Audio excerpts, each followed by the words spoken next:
One man is being victimized by our own government. One man whom they fear, yet who millions love. One man who is willing to take the poison arrows of lawfare.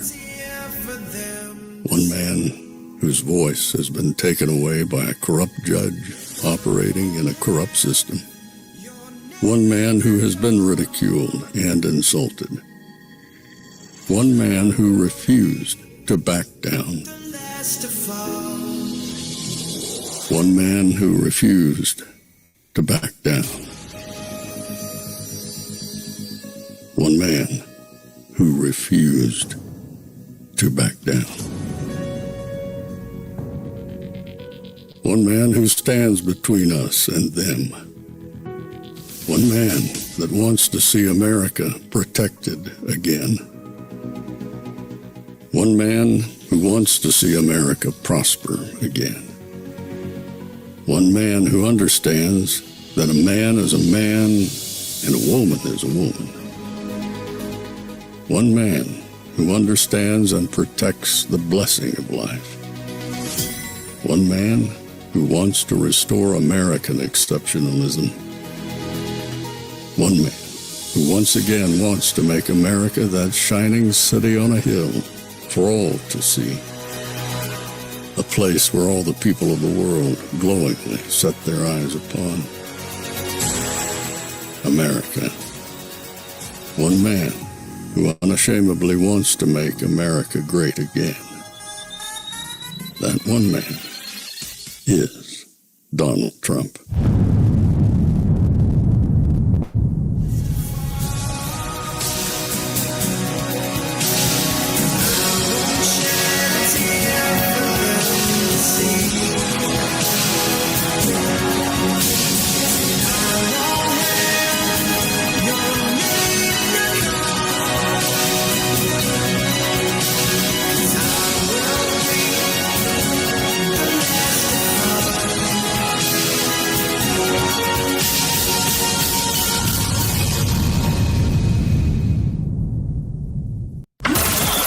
This is Fanfare with Barry Cunningham.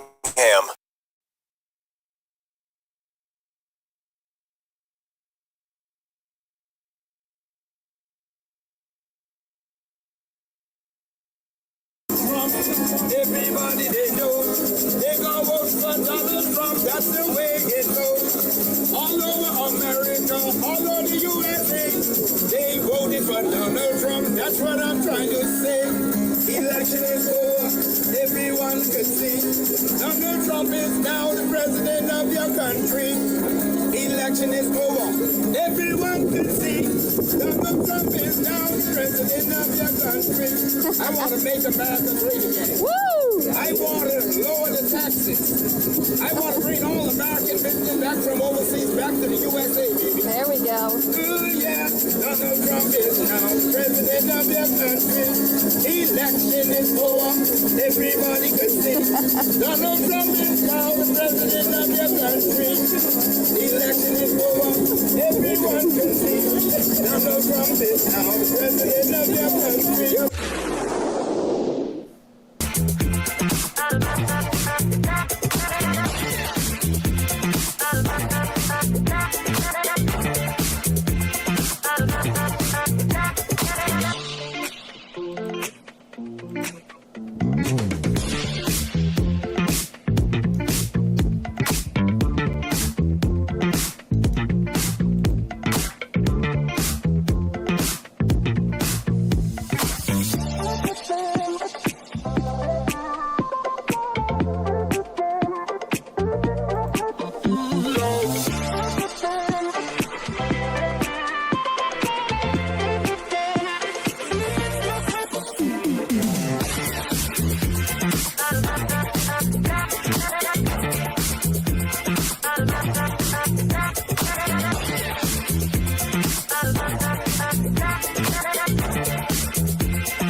All right, so welcome to the Tuesday evening edition. Had to go with the extended intro because we still weren't done getting everything set up, so I apologize for that. Tonight's going to be a little bit different of a show, probably a lot different of a show.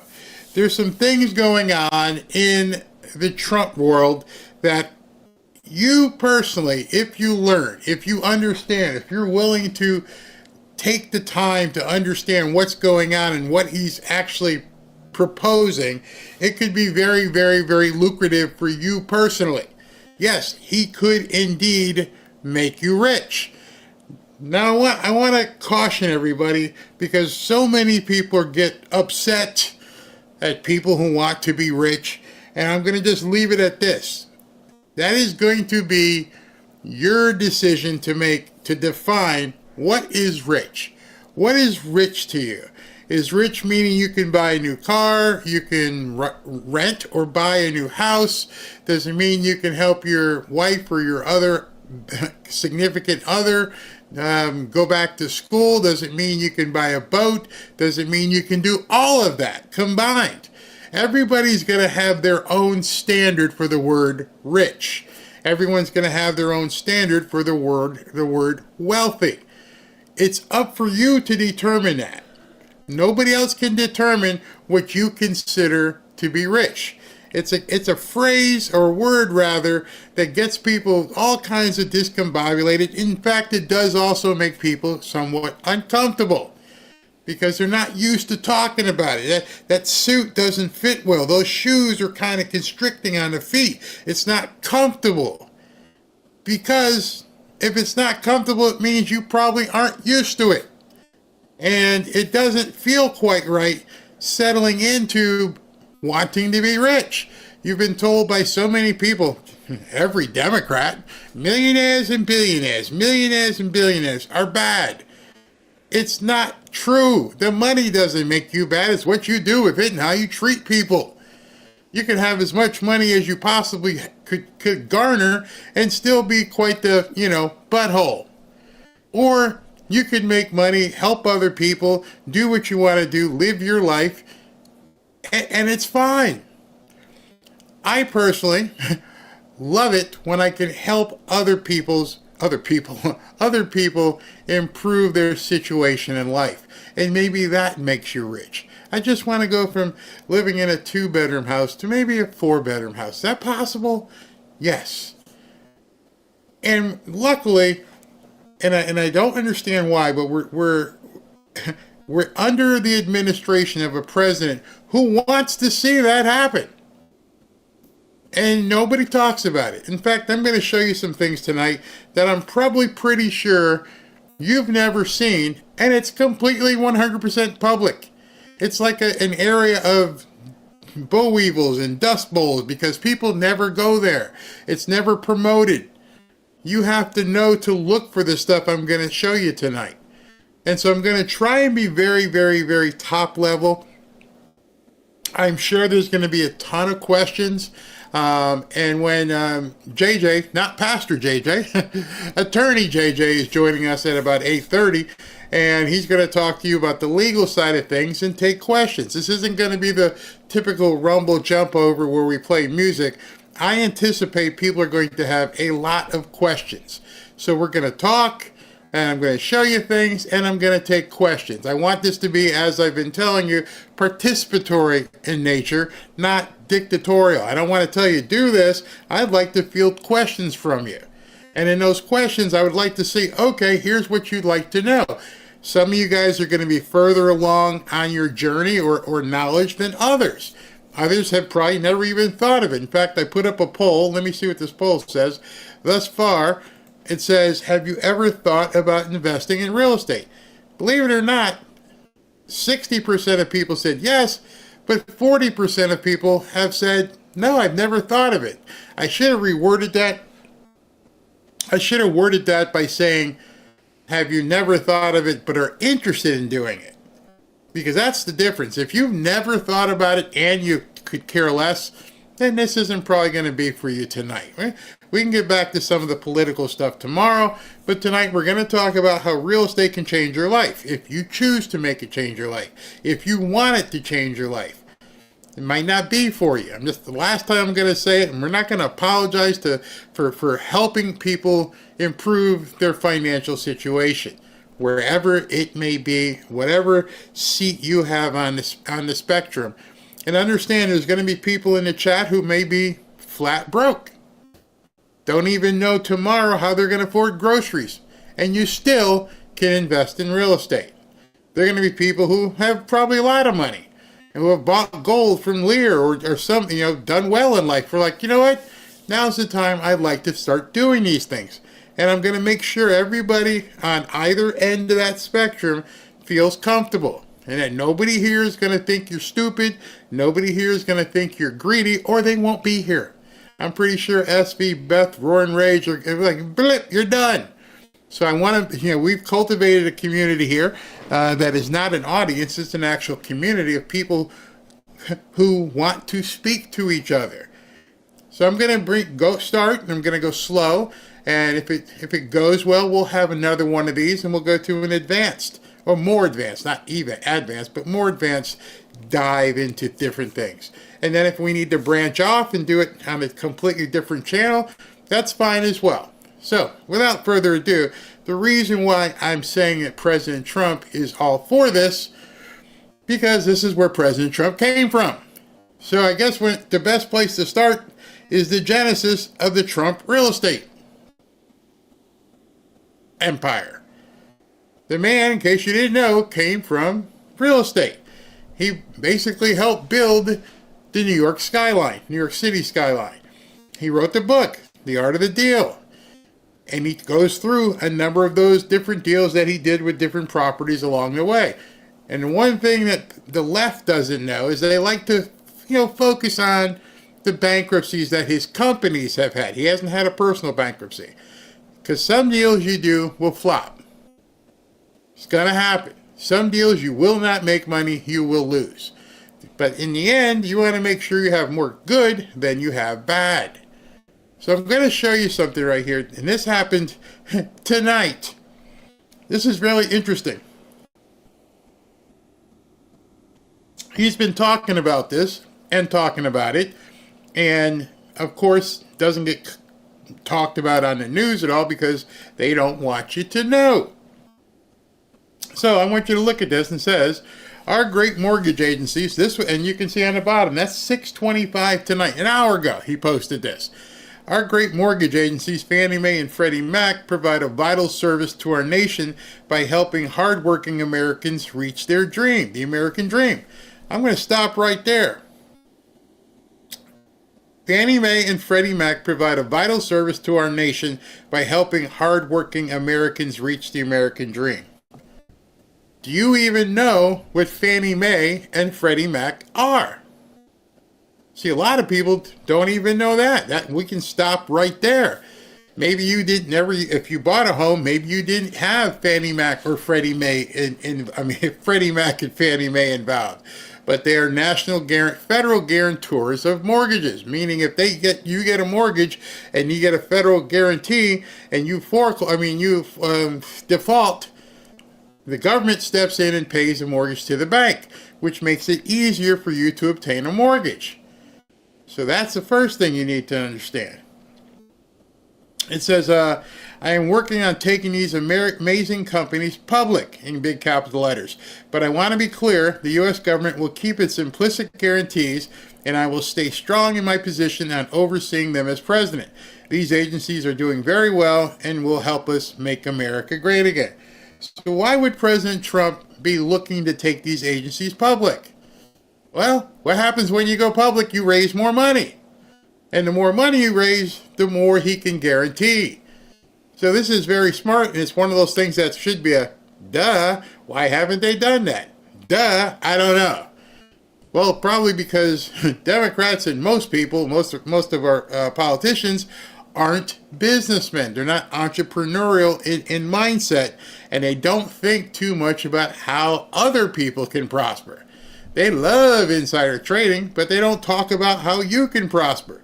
So President Trump steps in and goes, hey, why don't we take these companies public?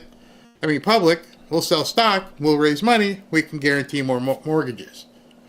Sounds good to me, doesn't it? And so this was on Reuters just a second ago, not a second ago, but earlier when all this came out. Let me go ahead and show this to you because it's of interest. Let's see which window will we use. This one. All right. Trump says U.S. to retain oversight. And this was an hour ago, as you can see. Guarantees in Fannie Mae Freddie Mac spinoff. President Donald Trump said on Tuesday, today, that the U.S. government will retain its mortgage guarantees and oversight role for Fannie Mae and Freddie Mac as he works to take the U.S. mortgage finance firms public. I am working on taking these. I just read that to you. All right. The United States Treasury owns preferred shares in the firms and wants to purchase about 80% of their common stock, a holdover from a rescue during the 2008 housing loan crisis. These agencies are now doing very well. Fannie Mae is known as Federal National Mortgage Association, and Freddie Mac is the Federal Home Loan Mortgage Corporation, which operates for-profit firms with private shareholders. That's a mouthful. It's a semi-private company, but it's for-profit, so they make money. So what do? They are in the business of guaranteeing loans for homeowners. So let me stop there. Let me ask that first question. I forgot to turn on the comment thing. How many of you knew that? How many of you knew that what Freddie Mac does? Hold on, let me try. It's playing funky with me. Come on, play. All right, I can't get my thing open, but as soon as I do, I know what I'll do. I'll just take them the old school way until I get this open. Well, 61% now. Cool, very cool. All right. Other than AOC, I can't think of any politician that had a job that wasn't politics. That's true. Let me see here. We own our farm and have 2 other parcels to either build rentals or to market. Let's see here. As an elder, I don't have the money. Yes, I need change. I've owned but become disabled. I am on my own and live in a government apartment, and I'm not happy. I need help on how to get pulled out. I've never been late with my mortgage or rent. Let's see here. I'm trying to get a house with conventional, and it's impossible to get anything without being being outbid. Okay, that's just FYI, Barry, YouTube has already had 2 ads since you made your appearance. They also do not stop you but override your speaking. Yeah, but it catches up. So anyway, I don't see anyone asking about Fannie Mae or Freddie Mac. Teach me. You read info on them. Don't own a home. Never bought one. Yes, not all of that info, but some. What's up with this? Okay, all right. So you guys are talking amongst yourselves, and I'm gonna continue. So I want to introduce you to this man if you have not frequented or understand who he is. This is Scott Turner. He's the Secretary of HUD. You know, progress and success doesn't just happen. You have to be very intentional about it. You have to be very focused about it. One thing we did on the first day when we came in here, Alec, is that we said we're going to restore the mission-minded focus of HUD. We're going to keep the main thing the main thing. What is the main thing? We're here for a reason. We're here for a specific time. We're called to a specific mission to serve the most vulnerable people of our country as it pertains to housing, as it pertains to homelessness, as it pertains to disaster recovery, the development of communities, forming public-private partnerships. And so we are very focused, we're very detailed, and we're very deliberate about what we do here.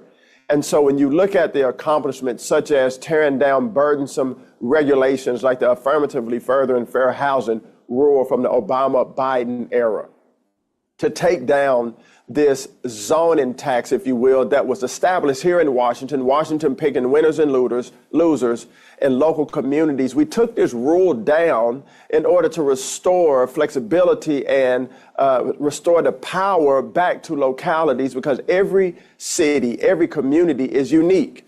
And so to give freedom to developers, give flexibility to localities, and restore the innovativeness and the creativity of private builders so that we can eradicate and attack the home affordability crisis in our country. The second thing is you look at the border. You know, during the Biden administration, they were very irresponsible, had negligent policies as it pertains to border security. Thanks to President Trump's leadership and Secretary Noem and others, our border is 99.99% secure. And because of that, we are now securing and protecting the resources of American taxpayers. What do I mean? We signed an MOU with Secretary Nome that said we will no longer allow illegal aliens to live in HUD-funded housing.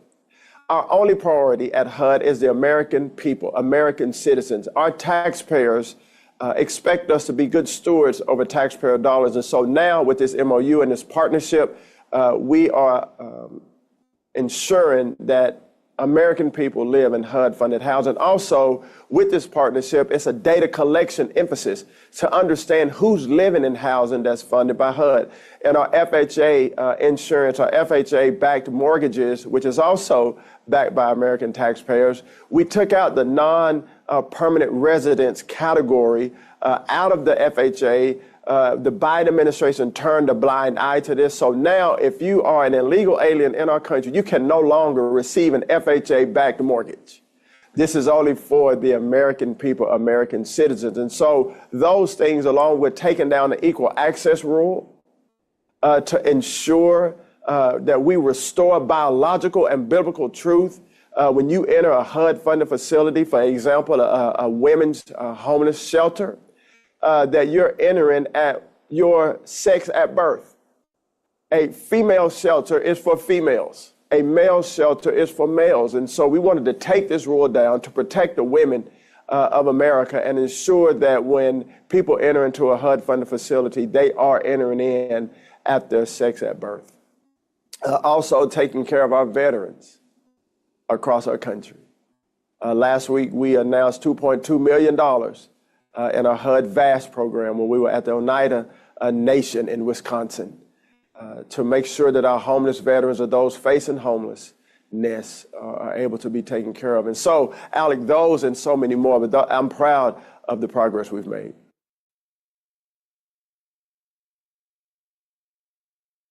I think in general, when you have change and transition, you're going to receive pushback overall. Everybody's not going to be happy with the decisions that you make. But that's part of being a servant leader, is to make the decisions that some may seem considered to be hard decisions, but I consider them to be healthy decisions for our country. When you talk about equal access, everyone didn't like that we took down the equal access rule, but at the end of the day, our job is, one, to be stewards over taxpayer dollars, but also to be stewards over the lives of Americans as it pertains to entering in HUD-funded facilities. Everyone doesn't like, taking down the AFFH, but this is America, and the power and the flexibility should be in the states and the localities. We have a home affordability crisis in America, and so we have to make decisions that allow us to bring the supply up and to bring the cost down. And that is to work with private developers, private builders, to work with local authorities, local economic development experts in cities across America. And so people may have a problem with it now, but my heart and my goal and my vision is for the posterity of our nation, for those that come after me, that they can thrive and not just survive, that there will be prosperity in families, prosperity in business, prosperity across our nation. Wait. People could thrive instead of just exist. Prosperity across the nation. I've already seen a couple of the comments have come in, and it keep happening. Somebody says, "Why do I need money when I have God?" Well, if that's all you need, and that's fine. That's fine. But for those of us who understand that thriving and being prosperous are not bad things. I think that's the first self-limiting restriction that has to happen. You have to shake yourself and go, no, it's okay if I step out. It's okay if I increase my status in life. It is okay to make sure my kids and my family are taken care of, not just to exist, not just to survive, but to thrive. There's nothing, I I feel like I could talk for an hour and just keep telling people it's okay. It's okay. You're allowed to be prosperous. You're allowed to thrive. You're allowed to do way more than just survive. President Trump does a lot more than just survive. Scott Turner, a God-fearing man, one of the strongest administrative Christians I've ever seen in an administration. He's telling you straight up, they're creating programs for you to thrive, not just survive. To be prosperous. Why would he be using those words if it's so bad? What is it about people who when they hear those words, they recoil? Listen to him say this again, just so you can hear it from his mouth. Of our nation, for those that come after me, that they can thrive and not just survive, that there will be prosperity in families, prosperity in business, prosperity across our nation. He said it 3 times. And so I'm only stopping because before we talk about anything else, people have to be in the mindset that, yeah, this is what God wants for me. This is what my family wants. To thrive instead of survive, for prosperity to be across the nation, prosperity in your family, prosperity in your business. Say it. Put a sign up in your room if you have any problems and thinking that it's not something, A, that you can attain, B, it's not for you, that for some reason you've been excluded, you're on the outside looking in. I felt like I had to take the initial part of this show and just let people know you belong. Unlike what George Carlin said, hey, it's a big club, but you're not in it. This is a big club, and you definitely have the membership criteria. And I'm sorry if other people told you you didn't. There were people back when I was growing up who said, oh, you can't do that. Why not? That would be a question I would ask them. Why not? And then I met people. And then I talked to people, work with my dad. And then once you get in with other people who have that mindset, once you start elbow to elbow with people like, yeah, and they start telling you how to get the deal done, not that you shouldn't even try. Yes, there's some things that don't fit. There's some definitely, big round pegs in a square hole. You're like, nah, that ain't gonna work. Doesn't make any sense. But that's not what I'm talking about. I'm talking about getting together with people who try and tell you. And they look at it and they scrutinize it and say, oh, yeah, that can work. Let's get it done. I don't ever want to go into a room with anybody who's already walking into the room. We're wasting our time. We can't do this. It's way over our heads.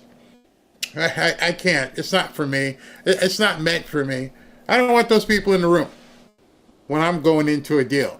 I want to go in with other warriors who are like, okay, how can we get this done? How are we going to be prosperous? How are we going to thrive, not just survive? Those are the kind of things that I like to see people roll up their sleeves and figure out how they're going to get things done. And I understand for many of you, you never even took that first step. So maybe this may turn into a prayer meeting / real estate meeting, because JJ, who you know when I bring him on in a little bit, he's also a pastor. But tonight we're talking to the JJ with the other hat, JJ, the real estate attorney. I had to go in and actually make a different lower third for his name because I'm pushing his legal firm tonight. But maybe you're a Christian who doesn't understand that it's okay to prosper. That it's definitely okay to do so. And just one last time, I just want you to hear Scott Turner say it again. But my heart and my goal and my vision is for the posterity of our nation, for those that come after me, that they can thrive and not just survive, that there will be prosperity in families, prosperity in business, prosperity across our nation. And so we make those decisions now for future generations.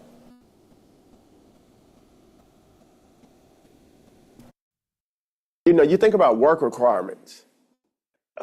Work restores dignity back in individuals. It restores dignity and encouragement back in families. When young people see their parents working, it gives them great hope and encouragement. When you restore dignity, when you restore hope, you save a generation. But when you're complacent for generations, grandmother, mother, daughter, on down the line, that does not help the family unit. Matter of fact, it deteriorates and destroys the family unit. And so work requirements is a big deal, and it's a big focus of people that are on HUD-funded subsidies. Alec, our goal, our heart here at HUD is not to grow the amount of people on subsidies, but it is to reduce the number of people on subsidies and help people to live a life of self-sustainability, really to change the trajectory of people's lives. You see that already in the first couple of minutes here? The difference in dialogue, the difference in approach that between a Democrat and Republican/MAGA. Everything he just said there is probably the antithesis of the Democrat Party. He's talking about being self-sustaining and thriving, and they're talking about staying on the nation's dole, to continue giving you money. We'll take care of you. It's okay. Here's your Social Security. Here's your SNAP benefits. Here's your welfare. Here's your bus pass. We got you. You don't have to worry about anything. You don't have to get into the mindset of work. Work? No, work is for them idiot Republicans. Us Democrats, everybody should get some of the pie, even though other people are baking the damn pie. So if they're going to be taking some of your pie and giving it to other people, you better have a big enough pie to survive. I mean, if they're taking 30, 40, 50% of your money to give to other people, well, the best solution for you is to increase the amount of your pie, so when they take enough away, you still can thrive, not just survive.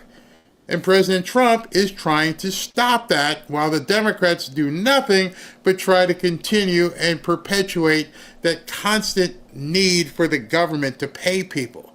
It's insidious. It's insidious when you think about it. Social safety nets were never meant to be a hammock or a resting place. Social safety nets were meant to be a trampoline, if you will, a tool to project people into a life of self-sustainability and longevity.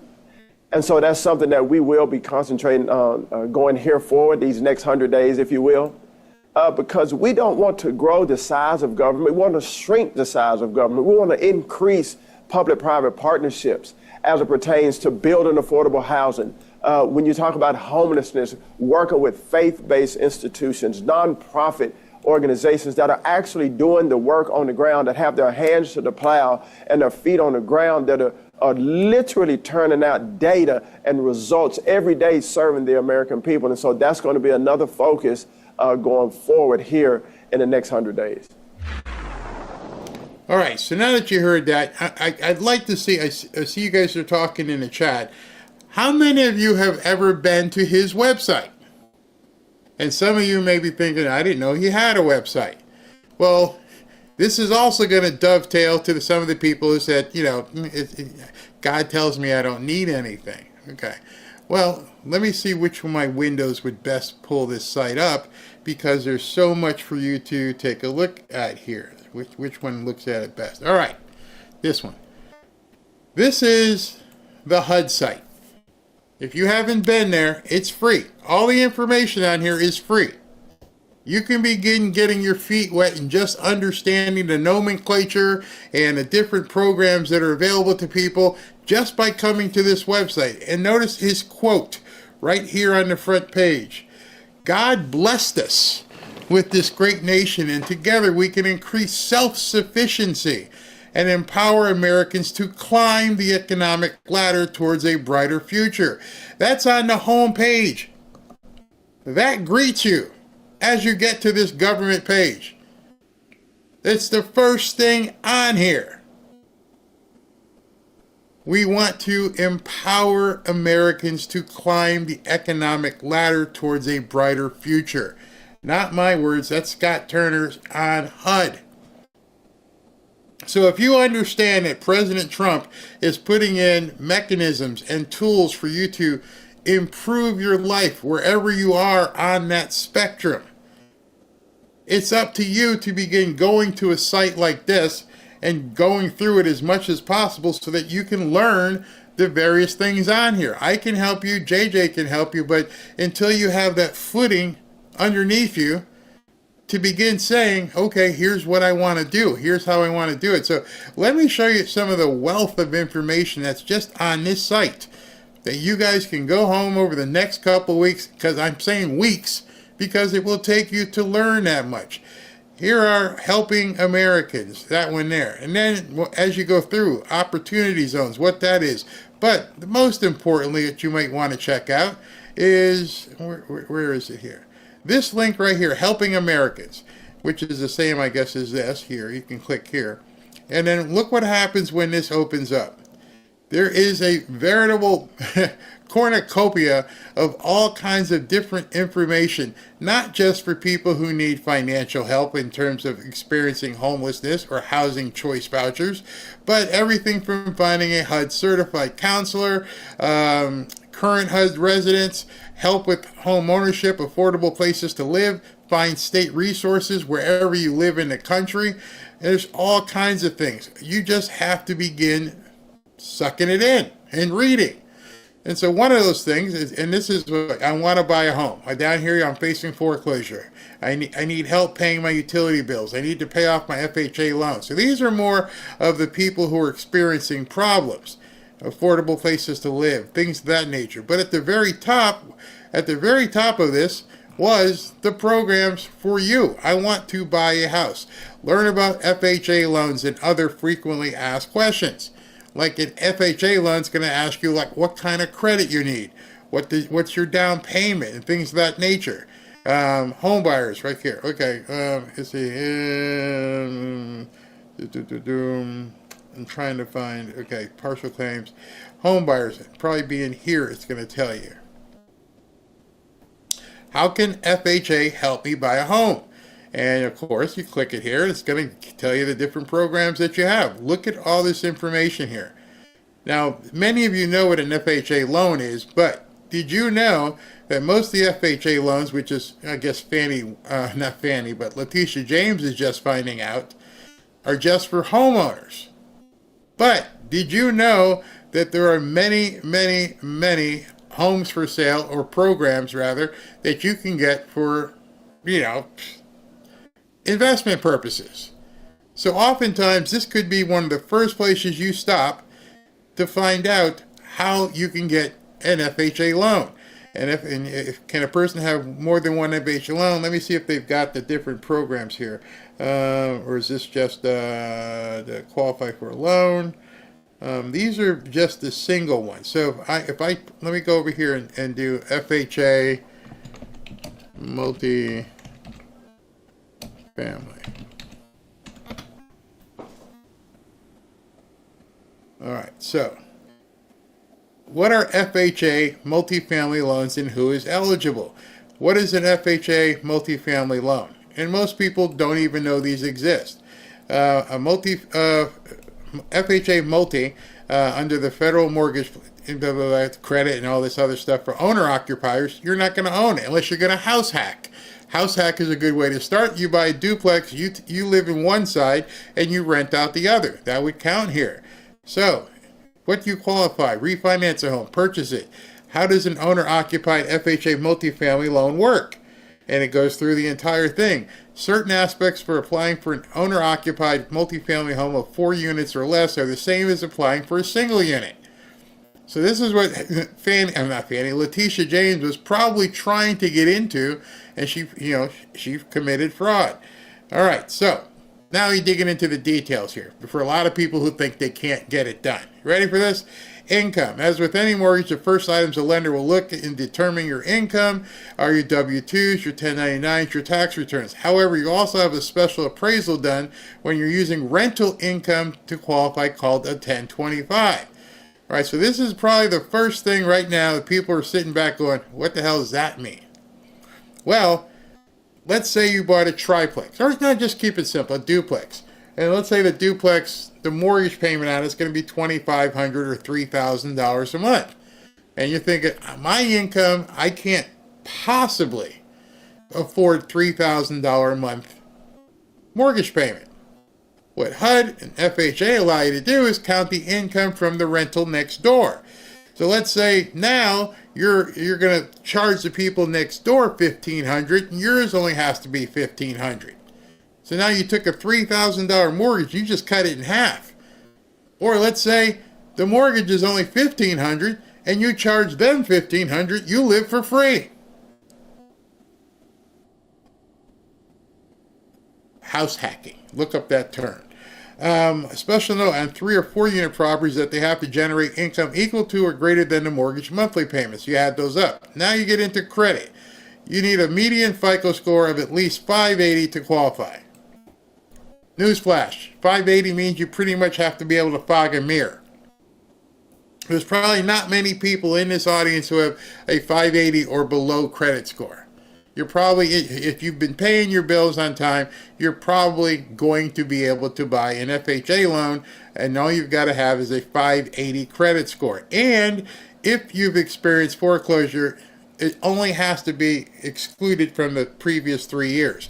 So if you filed foreclosure in 2022 rather, you could still get a new loan now. Debt to income ratio. Okay, in order to qualify with a median score between 580 and 620, you need a housing expense ratio no higher than 38% overall DTI. What's DTI? Debt to income ratio. So if you make, just from easy math, you make $10,000 a month, but your bills are $5,000 a month, then you're at 50%. That's the higher end. You want to be around 38%. So take your income and you have to do the math between that and what your mortgage would be. The appraisal, and I'm looking for, if it says it down here, worth the down payment. Okay, now this is the other program. I'm moving fast because JJ's waiting, and I know there's some people already know this, but we'll go over some of this. This is where you can really, really make inroads on some investing stuff. The loans are available for renovation. They're called the FHA 203K program. And a 203K program, this program can be essentially reconstructed property as long as the foundation of the home remains. You can also do everything in between. The only other requirement is that the repairs have to be worth at least $5,000. There's also a limited 203K loan that may be less documentation intensive with a maximum repair value of $35,000. Now, Rocket doesn't, this particular website, they don't offer 203K programs, but there are many people who do. Here's a guide right now here for it. How does it work? Same thing, 15 or 30-year mortgage, and let me see if it shows the credit criteria and stuff down here. I'm on a back. Okay, here it is. Yeah, for an FHA 203K loan requirement, lenders required to have a credit score of at least 500. I'm pretty sure and most people in here, if not all, have at least a 500 credit score. So those people who were saying earlier, oh, there's no way I could do it. Yeah, actually you could. FHA loan borrowers have to pay an upfront mortgage insurance premium that's equal to 1.75% of the FHA loan. FHA 203K requires a minimum down payment of 3.5% for those who have a credit score at 580 or above. 10% for those lower with a lower credit score. So if your credit score is 580 or above, you only have to put down 3.5%, depending on where you live. That could be a very, very, very reasonable down payment. $100,000, that's $3,500. And now you're getting a loan to renovate a property that you can either live in or rent out the units. If you haven't seen this before, I encourage you to start digging into all these programs just to get your feet wet and understand what the term, write it in a notebook or something, look up what house hacking is. FHA loan limits let you borrow a maximum of $524 in low cost areas or up to $1.2 in high cost areas. So obviously Palm Beach, Florida is a high cost area. Boise, Idaho, probably not so much high cost, but the program still applies there. Repairs and renovations must be performed by a licensed contractor, meaning you either have to be one, or you've got a relationship one that can do it. So all of these programs are there to help you down the road. And there's no big sign anywhere going, hey, I'm here to give you money, but they're there. Let me stop there and see if I've lost people where they're at. Let's see. There's helpful information on there for me. Yes. What at best. Thank you so much. Yeah, Beth, there's a ton more coming. Let's see here. Florida, here I come. For our FHA loan, we didn't need a down payment. Not only in terms of what Liza is saying, not only is the down payment low, can be as low as 3.5%, but the down payment, and JJ can correct me, because maybe the laws have changed, but it can be gifted to you. So let's say you're buying a $300,000 property. You're going to get an FHA loan. 3.5%, that's about 10 grand that you have to have down. You're like, I don't have 10 grand to put down. Well, you can have it gifted to you. JJ, when you come on, I see it here. You can tell me if that's still true, but that used to be the case, and I still think it's the case. So it's not about you having to have the money. It's you showing someone you're worthy of them getting involved with you. This week when Ashley was here and we were talking about Tyler, our grandson, getting ready to go to college in a couple of years, and like, it would be great. We go ahead and invest in a house where he's going to be going to school, rent out the house, other bedrooms to some of the other football players, let them pay, and that's where you begin accumulating prosperity. So by the time he graduates, deed the house over to him, he's got his first property, refinance it, bam. And then, you know what happens when you refinance? It's tax-free. But that's an advanced class. We can go down there. You got the numbers James is talking about is cash flowing. So making sure that the amount of the rent that comes in is more than what you actually owe. It is, Larry, nice quote here. It is written in the Bible that it is the Lord that gives a man the power to obtain it. Yes, I believe so. All right, so let me see what else is going on here. Yes, we talked about DeSantis doing the gold earlier. Looking at some. If you repair it, can you sell it then? Depending on, I want to make sure that might be something for JJ in terms of legally, but I think on a single family, I know you have to hold it for a year, but I'm not sure on a multifamily if you have to hold it for a year. Let's see here. I'm looking through here. To increase your credit score, just pay your bills on time and keep your credit card balance low. Or, here's an easy hack for that. Hey, I don't have any credit. Go get some. Go ahead to a lender or bank or credit union and ask them if they can open a secured credit card. What's a secured credit card? Secured credit card is you bring them in some money and they will give you a credit card equal to your deposit. So if you've got $500, it depends on what their minimum amount is, but you go into the bank with the $500, you open a CD, and they use a CD to guarantee your credit card, and now you've got a credit card with just $500. And you keep paying that, and that sooner or later it's going to be like $700 limit. They'll just go ahead and raise it. At the same time, your credit score is going up. Trust me, it is not going to take a lot to see your credit score go to 580. And then once you're at 580, you can do so many different things. Let's see here. Remote land sales are huge right now in Alabama development of beaches. And what else is? See, now that you know that Elon Musk and all these big zillionaires are going to be building AI data centers, well, they're going to need places for people to live in proximity to those data centers. So now if you know that it has been released that Elon Musk is building huge data centers outside of Memphis, well, maybe you know at this point they're going to have to hire 6,000 or 7,000 people to come work at these data centers or whatever, the power plants, and they're going to need places to live. if you're watching the news, a lot of this can dovetail off of it and what you can do. If you have a 500 credit line, only spend 250 for the debt to be ratioed. Yeah, that's another whole show. Don't go ahead and run up your credit card to the limit. You want to keep it at a certain, but we won't go there. Barry's trying to start a fraternity at his grandson's college. Nope, not a fraternity, but if there's 4 guys on the football team that want to hang out, and that's the idea behind it. Let me think what else we got here. Wow.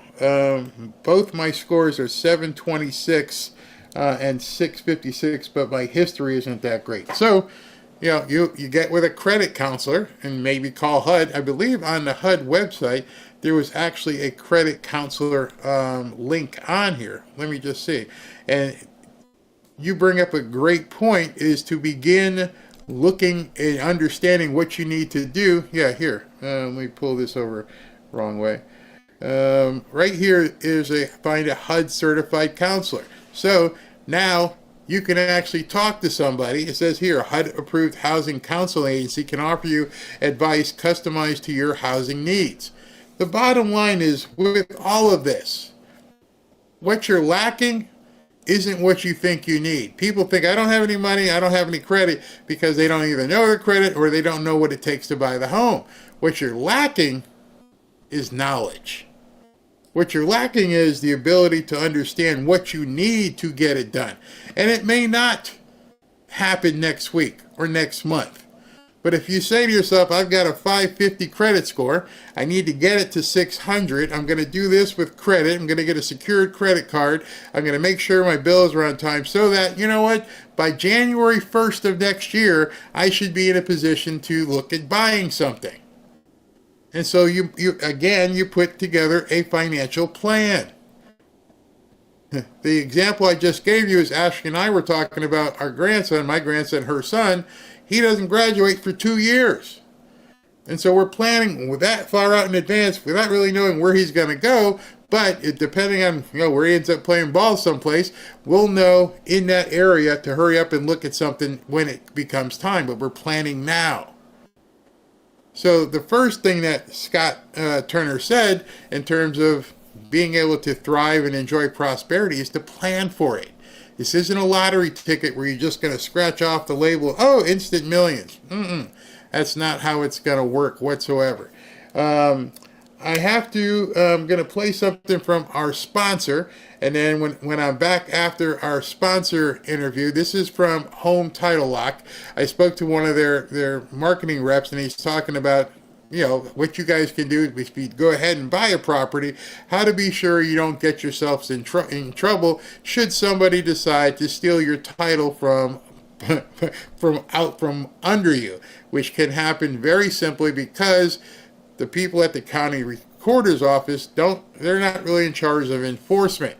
So if the bad guys want to come after your property, they very well can. So what happens with title fraud is they will make a deed, record the deed, take the title to your property, and then if you have any equity, they steal it. And then they either can sell it or they can put another mortgage on the property without you ever knowing. And some of you may be saying, well, how can you take a title? The bank owns the house. No, that's another misconception. A mortgage / promissory note and a deed are 2 different things. So let's say you own a property and it's worth $200,000 and you have $100,000 left on your mortgage. Well, the bad guy can come in and say, I own this property. I understand there's a mortgage on it. Let's refinance it. Let's pull out $140,000 of equity. Let's pay off the old loan, and I'll put the $40,000 in my pocket and then skip town, and you're screwed. It can happen.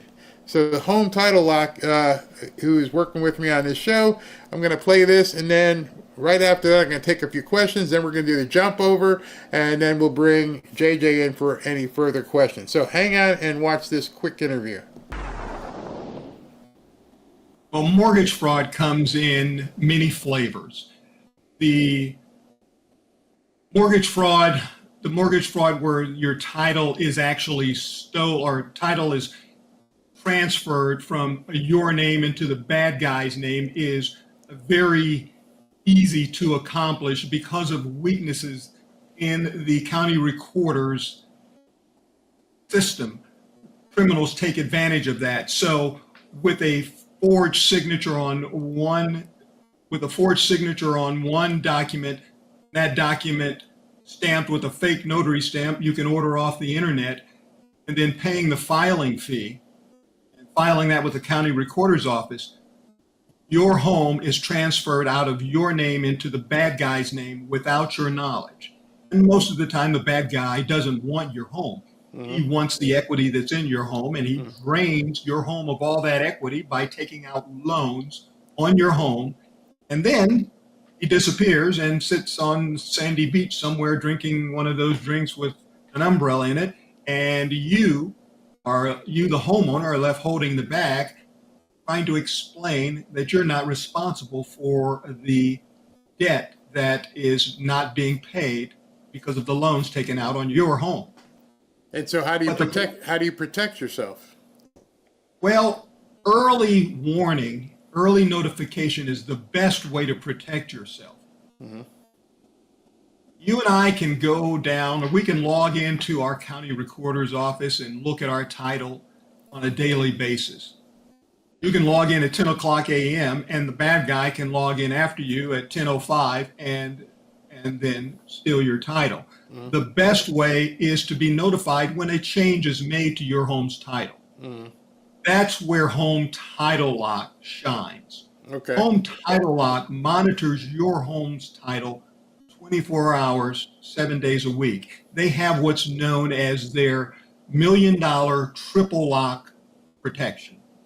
And the first lock of that is that 24/7 monitoring.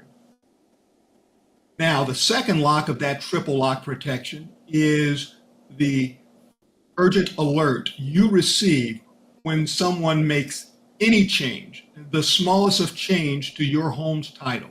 You will receive an email asking you if you made the change or authorized the change.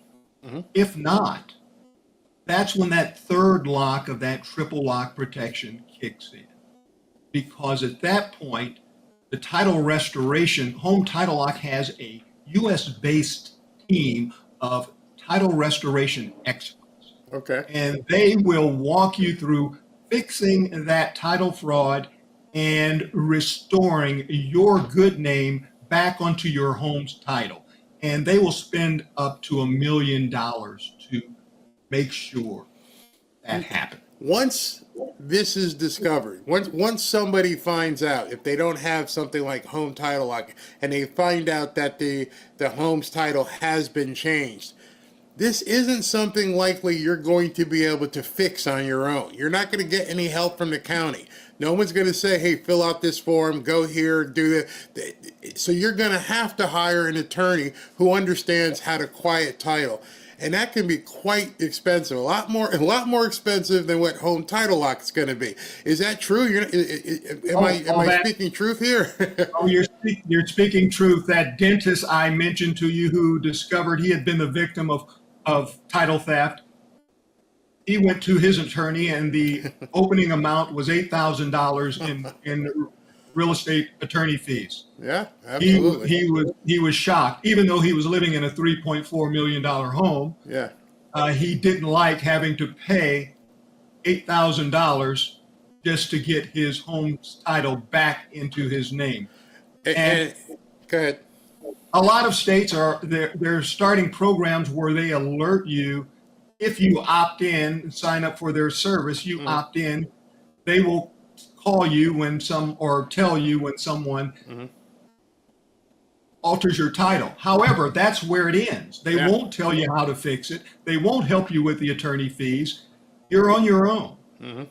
Home Title Lock walks you through it. They're there with you. Their restoration team will fix the fraud, and they'll spend up to $1 million to their attorneys straightening out your home's title and restoring it back into your good name.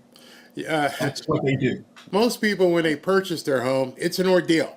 You got to go to an attorney. You've got to get a survey. You've got to get the promissory note. You got to get the mortgage. You go to closing. You're signing a book full of forms, and they don't realize there's only one form in that stack that conveys title. Everything else is the mortgage, and everything else is related to the money you're transferring. But the actual title, whether it's a warranty deed or a deed in trust or a quitclaim deed, it's one page. Out of that stack that you're signing, it's one page.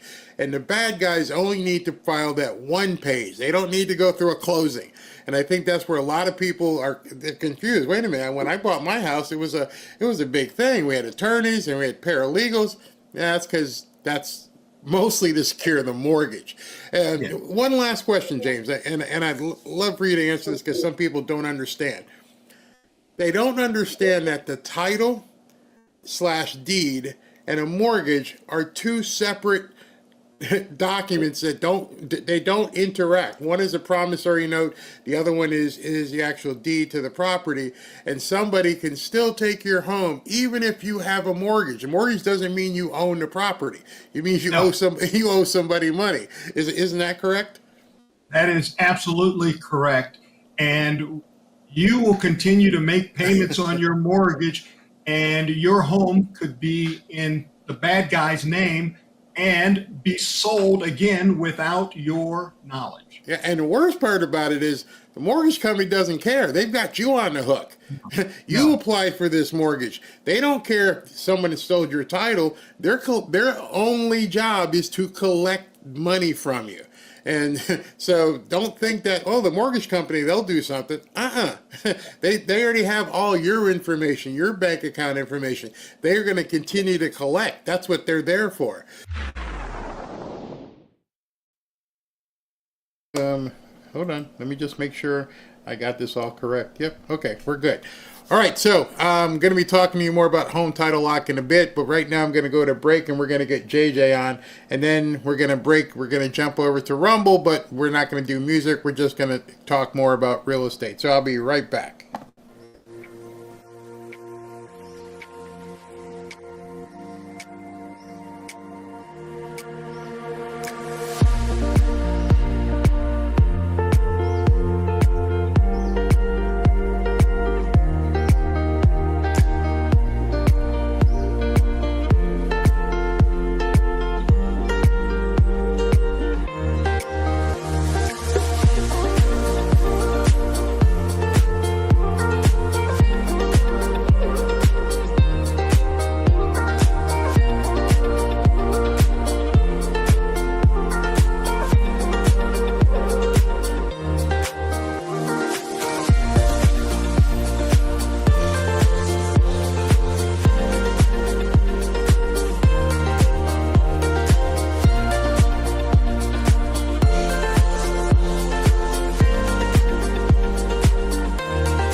Back to Fanfare with Barry Cunningham.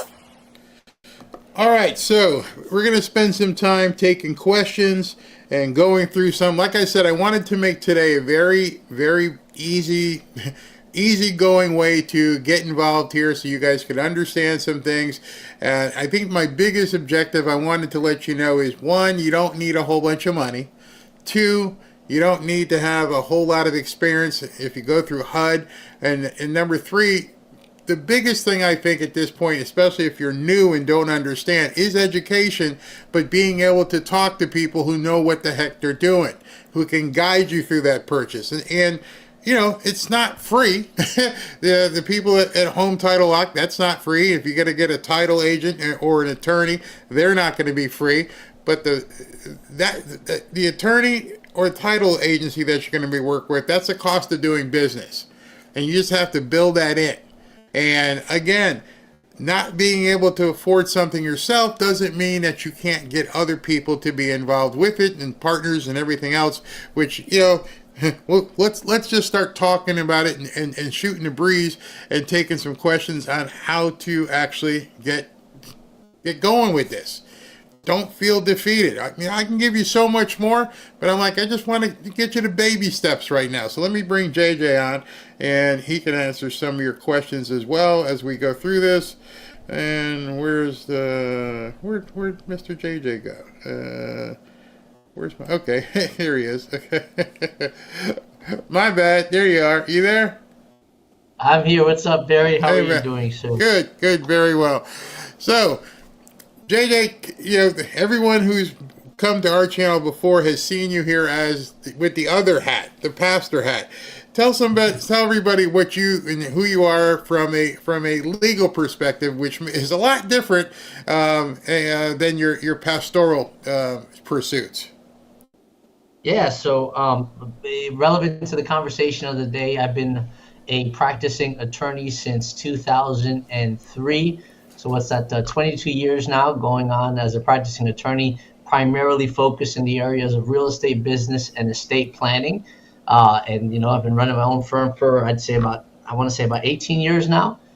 So yeah, there you go. There you have it. A graduate of the University of Florida, go Gators. And there you have it. I'm not going to hold that against you. You probably lost some viewers, but that's okay. I can't believe it's been 18 years already. Wow. And then you were with the other guys for how long? Like 4 years? Or how long were you then?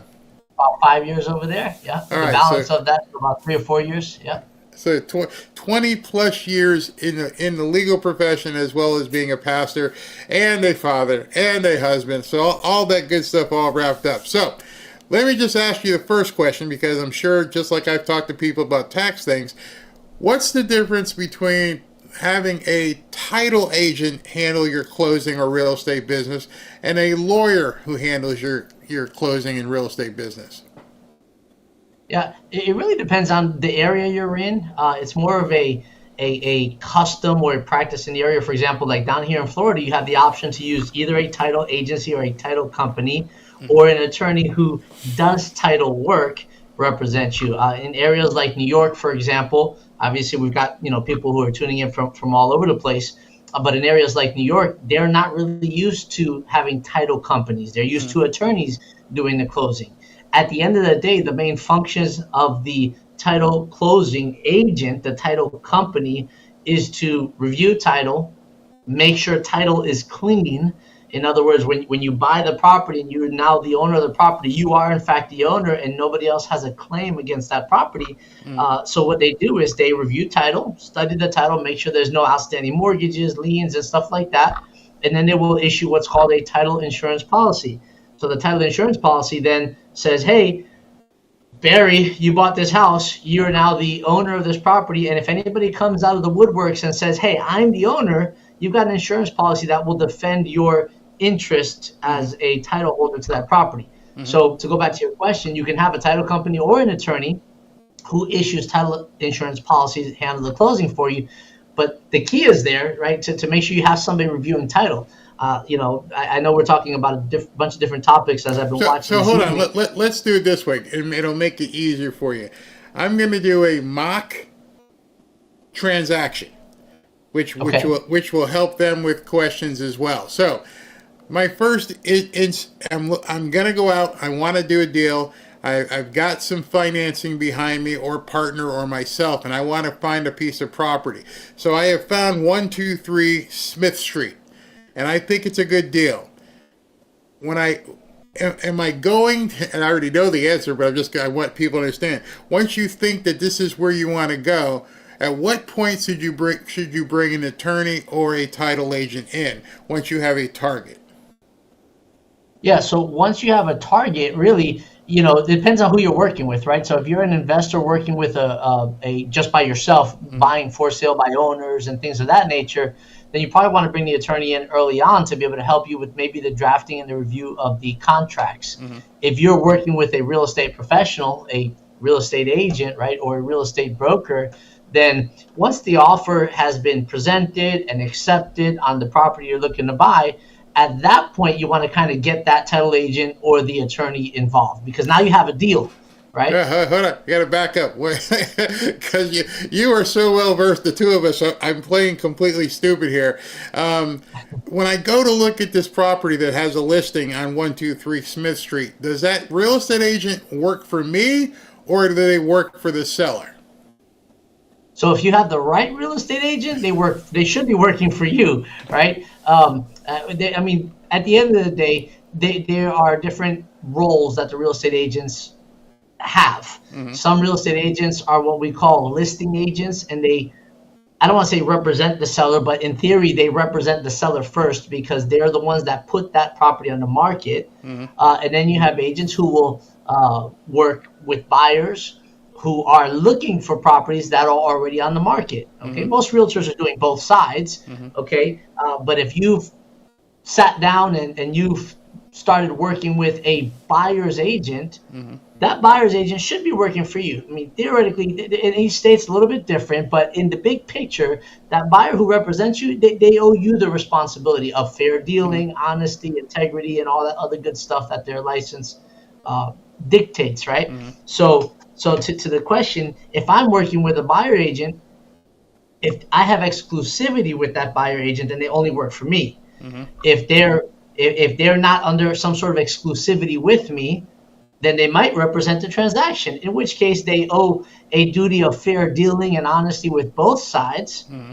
But it is important. That question's huge, right? Like, if you're going to go work with a realtor, you need to know, who does this realtor work for? And you should ask that question, because you might have a realtor who works both sides. Mm-hmm. But if you want to have that exclusivity on your side, you have to ask them, are you exclusive to me? How do you represent me? Or what are your ethical boundaries, right? That's just mm-hmm. kind of question you should be asking a realtor, just to know what they do. All right, so I drove around, I found 123 Smith Street, and what you're saying, I want sure everybody knows that when you look at that listing, you call that phone number, more than likely that's the listing agent. What JJ is saying is to better on your behalf if you have somebody who's out there searching for you, who's a realtor, like Robin is for me, and they're actually they're working on your best interest and behalf. They're only going to, basically go after the property that you want. So now we've got the two people together. We've decided we're going to put an offer in on the property, and at that point, there's no one else is going to tell you what the number is. You're going to have to do your own due diligence, which we'll go into further in terms of comparables and everything else. So when you do the contract, first of all, do you need a contract? Yes. Yeah. Yes, right? You need a contract. You need to have something that says, okay, here's the material terms. Here are the most important terms of this transaction. For example, you're buying 123 Smith Street, right? And you're paying XYZ dollars for that property, okay? And the seller is the person who has the authority to sell that. So you need to have a contract that explains the material terms of the agreement, without which there's no obligation to actually convey the property to you, to sell the property to you. So you need to bind the parties. So absolutely you need a contract. Otherwise you don't have anything. Mm-hmm. So here's a big question. A lot of people who have never done it before. Do you need to put up a deposit, which is called earnest money, depending on where you are, down payment, whatever it's called? Do you have to put that up on every contract? So on every contract, no, not necessarily, but it is customary that if you're buying a property, you're going to put some sort of deposit down, because that deposit, basically, it's the guarantee that you're going to perform. It's your skin in the game, so to speak, right? You have to have something in so that the seller knows that you're for real. You have to put something at risk so that the seller knows that they're just not wasting their time with you. Okay, so the good news is that deposit always goes to the purchase price anyway at the end of the day, so you're not losing that deposit. Okay, but you do have to put something up to show skin in the game. And you use the word every time, so you're talking to an attorney, right? So I have to qualify that word. Okay, so sometimes, like in your case, that where we met, right, when you're a creative investor type, Sometimes you can get around that. Like maybe the buyer doesn't need a deposit because yeah. Then why'd you invite me on here, my man? Dude, that's the next question. I'm setting you up for the next question. When it says a deposit is needed, does it have to be your money? Well, it has to be someone's money. Okay. Exactly. Right.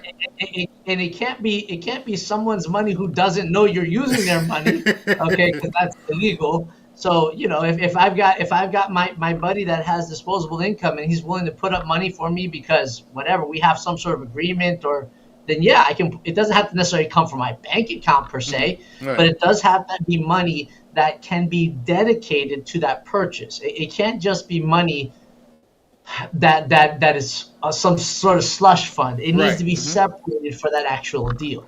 All right, so I'm going to contract. I'm writing the contract with my agent or my attorney. I have to have a deposit of some sort. Who determines the amount of the deposit? It can be, well, the buyer puts the offer of what they're willing to put up. Right. The seller might say, wait, that's too low. I need a little bit more skin in the game.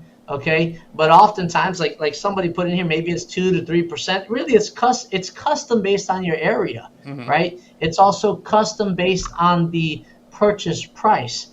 The higher the purchase price, typically the higher the deposit's going to be, and it makes sense. If I'm going to buy $1 million property, they want to know that I can perform. So I need to put up I need to be able to show a little bit more liquidity, that I have more money to be able to put up. If I'm buying a $50,000 property, you're not going to put up as much as you would for $1 million property. By the way, if you know of any $50,000 properties, let me know. I'm willing to invest. Call me. So I have always been under, I don't know, my dad taught me or my mom taught me, is I don't do window shopping. I'm not interested in going to the store with Robin and checking out something. If I'm going to buy something, I'm going to BUY, act as a verb, not just to shop.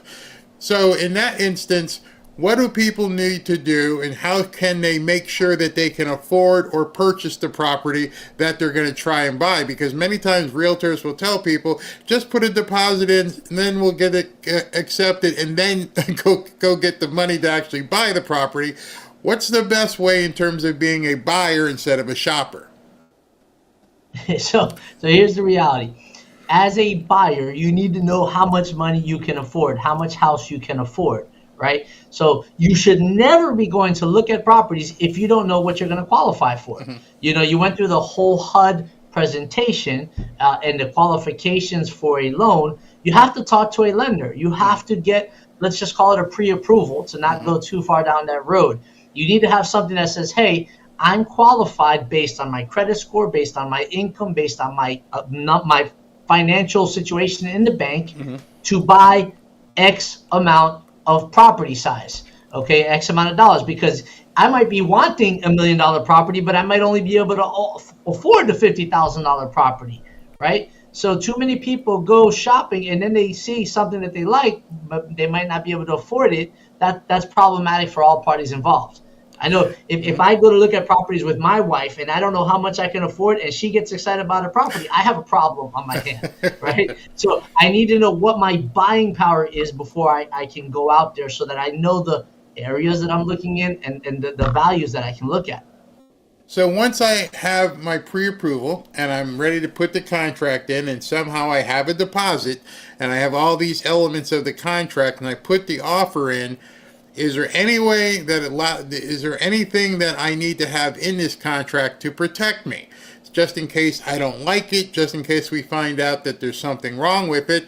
What is it that goes in a contract that would allow me to say, I don't want to go forward? So most contracts will have some sort of time frame for inspection, okay? And it'll say, there's different types of contracts and different states might be different. So I'm talking from a Florida perspective, and let's do the legal disclaimer, right? This is not supposed to be taken as legal advice. If you're looking for legal advice, please contact an attorney in your area. This is for education purposes only. All right. Have one of your mods put that up in the chat too. Okay. So here's in Florida, we have a couple of contract styles. One is the inspection and right to cancel. That's the as-is contract with the right to inspect and the right to cancel. In any state, usually what that means is if I put in an offer, I have, let's call it 10 days, 7 days, 15 days, whatever I put in the offer to inspect this property and fully look at it and make a determine, do I want to go forward with this property or not? If I don't like the property, usually I can cancel so long as it is within that time frame on the contract.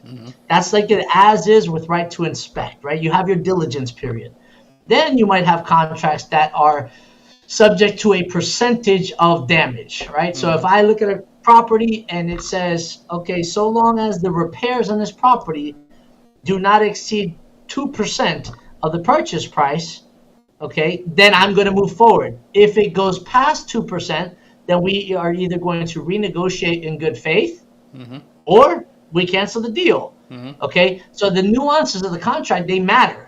They definitely matter in different states and different areas have different customs. So you need to make sure that whoever you deal with, right, make sure you're dealing with somebody who knows what they're doing in real estate, right? So that's one of the things, the inspection period. That's one of the ways you can get out.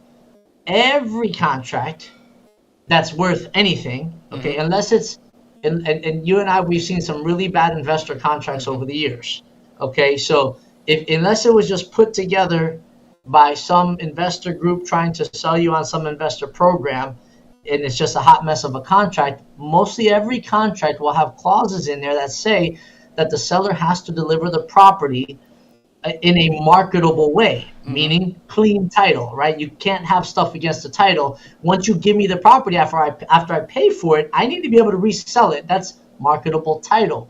So mostly every contract is going to have a requirement for marketable title, which is why you have title companies that do the title searches, that make sure that the property is clean and are willing to issue a policy against their search because they're confident that it's clean, right? So if let's say you were buying a property and in the process you love the property, everything's great, but in the process there are liens against, there's mortgages or stuff against the property that they can't get rid of for whatever reason, then if the seller cannot convey or give over good title, usually that's going to be a way to get out of the contract as well. In other words, you're not stuck buying a dog just because you signed a contract. There's still some elements that have to be considered, right?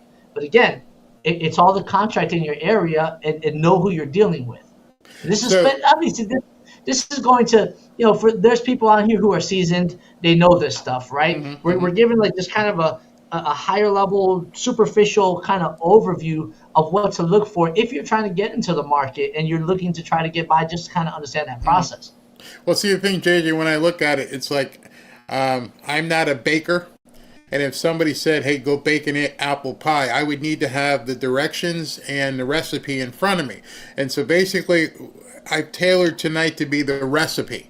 These are just the steps. You're going to have to do your due diligence and find out what the properties are in your market. And I'll get to that in a different video in terms of how to value these properties, how to make sure that it's something that you can resell. Make sure it's not, like you said, a dog in a bad market. Those are all things that come. But a lot of people don't realize the amount of foundational data and knowledge that you have to have going in. And so one of those things that what'll happen is, okay, so I put a contract on a property on 123 Smith Street. I've got the deposit. The seller has signed. I know I've got a period of time for the inspection to take place. During that period from, let's say it's a 7-day inspection period to make sure there's nothing bad on it in terms of the roof doesn't have a hole. What is the title company or attorney doing at that point while we're in that inspection period? So a lot of times the title company is not doing a whole lot in that inspection period because they want to make sure you're going to go forward with the deal. If they're a title company who's kind of getting a head start on the transaction, then they're going to order what's called a title search. That title search is simply a historical record of that property, of who's it's been sold to in the past, who it's been bought by in the past, what mortgages have been placed on that title, what mortgages have been paid off, basically everything tied to that property record. So sometimes they do it early, sometimes they do it after the inspection period. But the important thing is that at some point, again, that title company or that attorney is going to have to look at the title record, the history, just to make sure that there's no issues that are going to surprise anybody, and that any pending issues get canceled out. Now, if you wanted to make sure that you had that within the title inspection period, is it possible to pay the attorney or title company to expedite that and say, I need this before the inspection period ends so I know whether or not I'm going through with this deal? So it's possible. It's not customary, but it's possible. You can always pay for an expedited fee, but that, most people are not doing that, unless you're an investor status, right? Like, if you want to know how many problems do I have to face, my threshold is 3 problems and not 20 problems. Okay, well then you might be ordering that early on.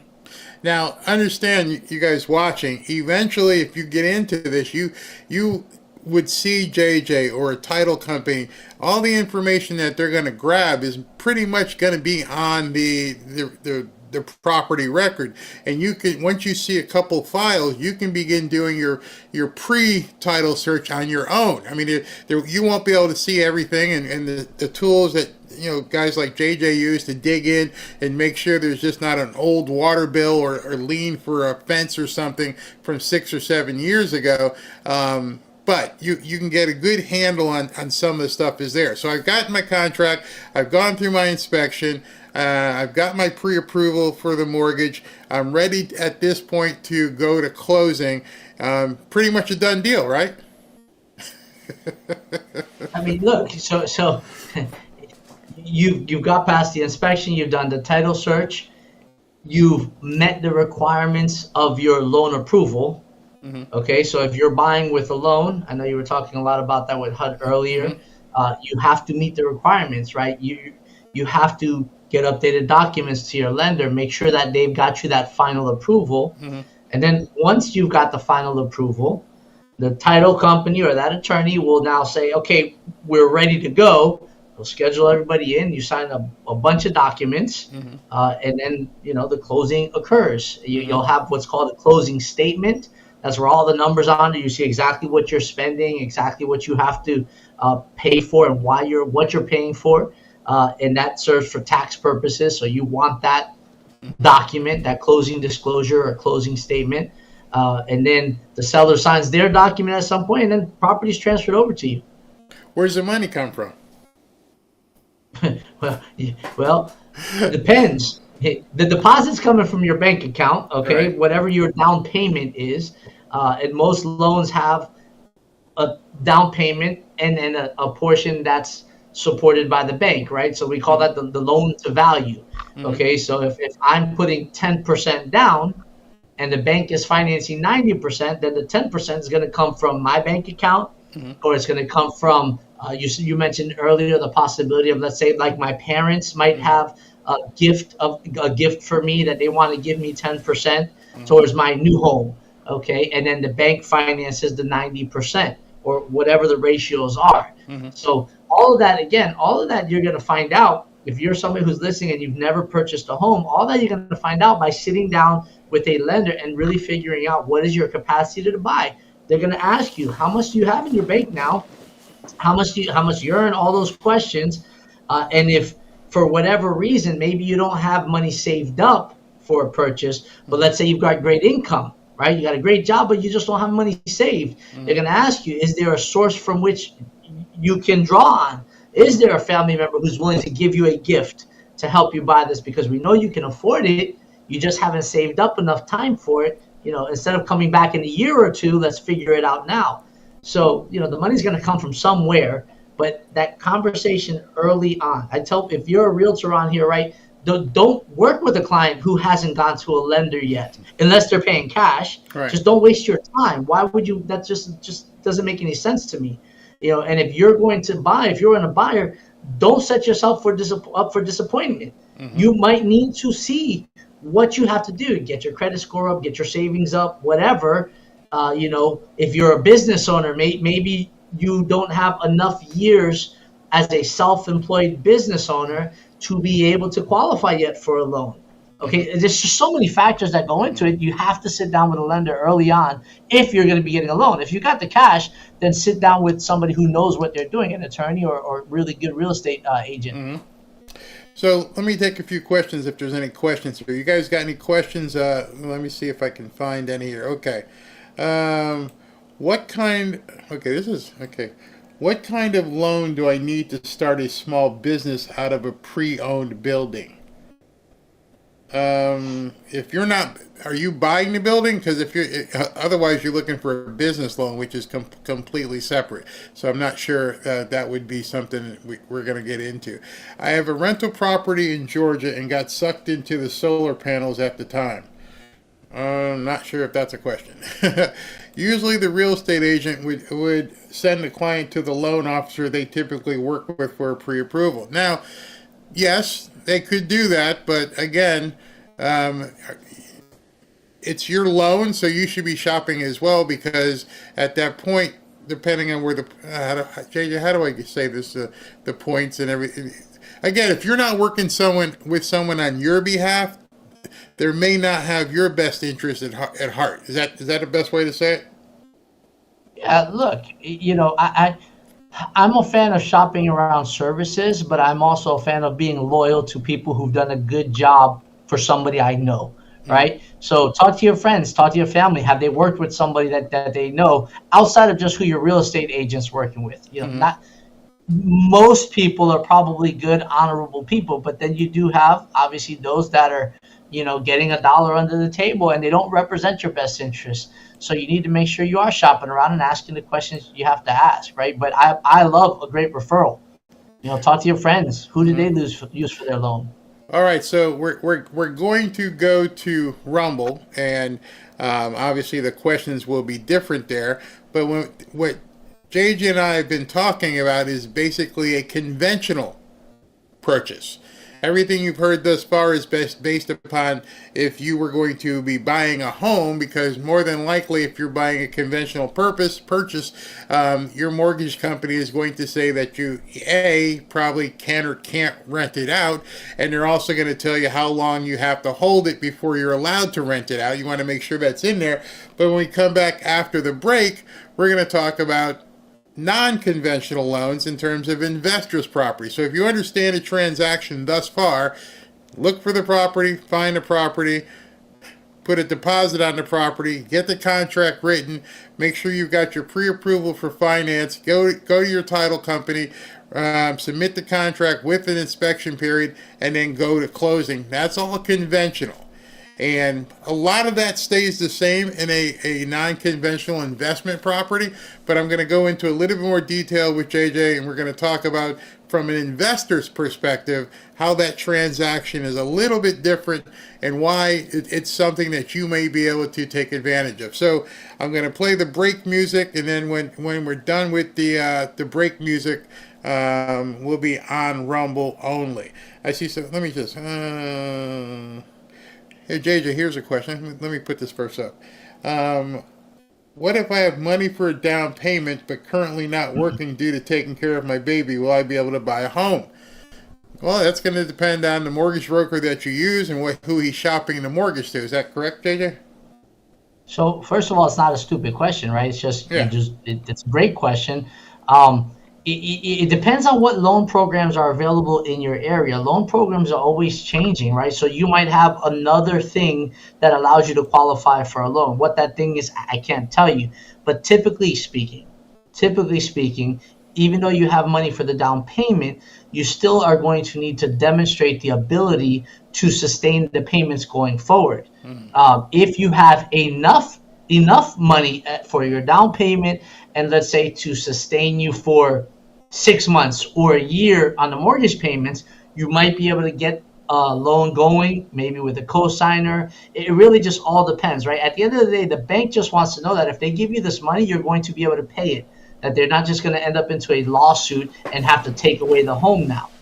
So the question is, it depends, but talk to somebody, talk to a lender, a mortgage broker in your area who's knowledgeable and see if there's any programs that might be available. That's everywhere. I know a lot of people were saying earlier on, as I was watching the chat earlier, that well, I can't afford, or I need some affordable housing in my area, and it's not. We live in South Florida. There's not a whole lot of affordable housing in South Florida, right? But there are tons of programs if you just go out there and look at, like the HUD programs that you were showing. There's programs obviously for veterans, the VAs. They know that because they educate them on that. But you got VA loans. You've got all different types of let's say first responder loans that are out there, teacher loans, essentially loans that are available for essential members of the community that might have been getting priced out of the community, right? So let's say you're a teacher, let's say you're a fireman, a police officer, a nurse, or not a doctor, but like a middle medical practitioner, right? These are loans that are, or rather, I should say, programs that are out there to also maybe give you the deposit if you don't have the deposit. Okay, so it's all the matter of going to your county, going to your city. Most areas have like a community redevelopment or a housing program or a housing initiative that you can look up. You just have to look it up locally. CRA. Look up CRA in your local areas. In addition to what JJ has said, actually, well, that's a pretty good question. Let me take this question first. That was good what you said. Pastor JJ, as an attorney, do you handle more complex transactions? What types of transactions do you handle? So that's a good question. Again, I've been doing this for over 20 years now. So, we handle a variety of things. There's things that are in our day-to-day, things that are not. Best thing, shoot me an email, jperez@jjplegal.com. Don't even go to my website. Just shoot me the email, jperez@jjplegal.com, what your question is, and I'm happy to answer it. But we focus on real estate, business, and estate planning. A large portion of my practice for the last 23 years has been the real estate, but we really have been focusing a lot more on the estate planning. So where your complex issues are, it depends. All right, so some people are, this is to me, people are talking about Rumble for me. I won't be able to, yes, you can. Okay, it says, just to let you guys know, what's going to happen is when I go to Rumble, I won't have the ability to put things on screen per se, but I will, because SV will basically take questions and put them in on my back end where I can take the questions and put them on screen, and I'll think if I can put them on screen side by side. So, but unfortunately, I have to change some things to Rumble because that's my obligation at the night show is to jump over. But you're going to get all the different things. So when we come back, we're going to talk to JJ and discuss what kind of transactions are there when you don't have to use a conventional loan or your own money and still get a property done, get it financed and everything else. That's where we're going to shift into the investor. All this was for conventional mortgages. Now we're going to talk about how do you get the funding to structure a transaction and get the funding to buy a property. All right, so again, if you're here, won't be any music. We're going to jump right back into it. So just go ahead and go over to Rumble, and then we'll work on getting everything else here. But there won't be any music, so don't worry about that. We're going to go right back into questions and talking about things. All right, see you guys over there.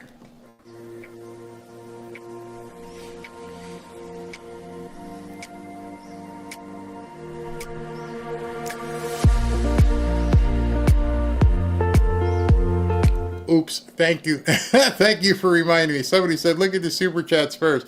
Oh, yeah, my bad. I'm so sorry. I almost messed that. I get so deep into this, I wasn't even thinking about the super chats. Sorry, very much sorry. All right, so let me do the super chats before we go over there. Okay, here we go. Let me grab these here and push this window over here. All right, so let's do the super chats real quick. Naomi McCormick, I'm rich. I invest and save. I can help my family, and we take little vacations. I don't have millions, and we are happy. Congratulations. Larry, 1754, off tonight's topic, but I worked for AV for over 20 years. NVIDIA distribution. Would love to see your setup there. Okay. In fact, you might want to wait till we move into my new office. Solrak, rich ain't evil, and you become rich to help poor people. Okay, sure. Tilly, hi, Pastor JJ. Nice to see you again. Tilly, again, good to see you, Barry, and all the Fanfare family. Larry, 1754, just signed up for home title lock. Bought my house 38 years ago for $23,500, probably worth over $200,000 now. Not a fancy house, but it's mine. That's a lot of equity. It is a whole lot of equity that can happen from there. So, congratulations and thank you for doing so. I just want to make sure I write that down because I want to share. Okay. Frank, the problem with people like Dr. Carlson and Ben Carson and Scott Turner, they talk a nice, beautiful game, but do they have actual accomplishments? I haven't seen any. Have you? Yes. See, those are the things that they don't talk about in the news. They just go ahead and get it done. So it's accomplishments in terms of all the different things they've already done in HUD, for sure. Neo, all good information, even for a homeowner. Thank you. Thank you very much. Let me continue here. Proverbs, Solrak, 10:4. He becometh poor that dealeth with the slack hand, but the hand of the diligent maketh rich. Proverb 20:29. He have a bountiful eye, shall be blessed, for he giveth of his bread to the poor. Thank you. Donkey Kong, I have a mortgage balance of $110K on my home. I have $25 cash. What should I do? Buy a property or pay down my home? Now, that's an interesting question. And that's more for a financial advisor to talk about. I have a mortgage balance of $110 on my home, but you don't say what the house is worth. So when we jump over, I'll look for you to put something in here. But if you have a mortgage balance of $110, how much equity do you have? Because that's the answer to the question. Just because your balance is only $110 doesn't tell anybody what it's worth. And then once that happens, in terms of what you want to do or where you want to pull your equity, or remember this about equity. And I was having a conversation with somebody about this the other day. Equity is numbers on a paper. That's all it is. You can't pay the rent, you can't pay a mortgage, you can't eat. You can't do any of that with equity. Until you convert that equity into cash, at that point it actually means something. Whether if you only have $110,000 balance on your house and it's worth $800 and you've got $700,000 of equity, then you're sitting there with $700,000 of paper equity that's doing nothing for you. It's not even a CD. It's just sitting there.